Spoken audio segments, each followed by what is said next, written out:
चलो दोस्तों, मैं भी आज एक दुख भरे प्रेम कहानी सुनाता हूँ। मेरा नाम आदित्य है और मैं भी एक छोटे से गांव का रहने वाला हूँ। मेरी ज़िंदगी में रंगीनियों की कमी नहीं थी, लेकिन एक दिन गांव में एक नई लड़की आई जिसका नाम सीमा था। सीमा एक सुंदर और सादगी से भरी हुई लड़की थी। उसकी मुस्कान मेरे दिल को छू गई थी। हम एक दूसरे को जानते भी नहीं थे, लेकिन मेरे दिल में कुछ अलग सा था।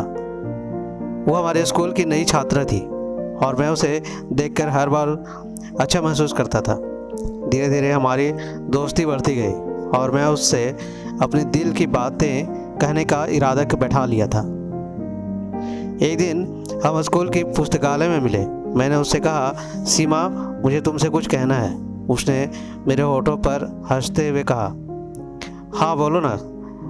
मैंने धीरे से कहा, मैं तुमसे प्यार करता हूँ। उसकी आंखों में मैंने एक अजीब सा चमक देखा और फिर उसने हंसते हुए कहा, तुम्हें तो पता भी नहीं, मैं तुम्हारी बहुत दिनों से वेट कर रही थी कि तुम मुझसे यह कहो।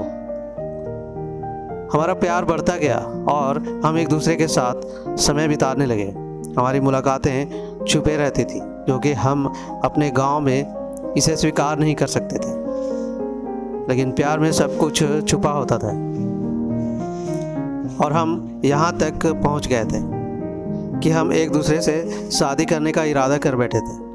फिर एक दिन हमारी ज़िंदगी में एक तहलका हुआ।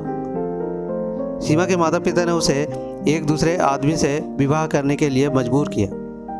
मेरे दिल को तेज़ धड़कने लगी और आंसू ने मेरी आंखों से बहना शुरू हो गया। हमारी मुलाकातें बंद हो गई और हमारा सपना भंग हो गया। मैंने सीमा से मिलने के लिए कई बार ट्राई की, लेकिन उसके माता पिता ने हमें एक दूसरे से मिलने की इजाज़त नहीं दी। ये वक्त कठिन था, मगर हमने कभी हार नहीं मानी। हम दोनों ने एक दूसरे के लिए इंतज़ार किया और आशा रखी। मैं बस उसकी यादों में सहारा था। एक दिन मैंने सोचा कि अगर हमारी मुलाकात नहीं हो सकती है तो क्यों ना एक कहानी लिखूं जो हमारी दोनों की प्यार की भरी यादों को संजोए रखेगा। मैंने अपनी भावनाओं और शब्दों में पिरोकर एक कहानी रची। यह कहानी आधुनिक समय में बसी थी, लेकिन उसमें हमारी प्रेम कहानी की सारी रोमांटिक और दुख भरी लम्हे भी। मैंने उसमें हमारी पहली मुलाकात, दोस्ती का आरंभ, प्यार का इजहार और फिर उसके विवाह की खबर सभी रूपों में बयां किया। कहानी का आखिर बहुत दुख भरा था, लेकिन यह भी सिखाता था कि प्यार में कभी कभी हार नहीं माननी चाहिए। हमें एक दूसरे से बहुत दूर होने के बावजूद भी अपनी भावनाओं को जिंदा रखा और उसकी यादों में हमने अपनी ज़िंदगी जी ली।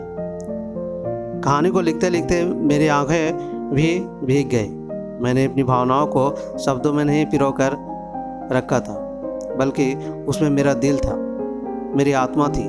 और जब मैंने उसे पूरा कर लिया तो मेरी ज़िंदगी में नया एक पहलू खुला।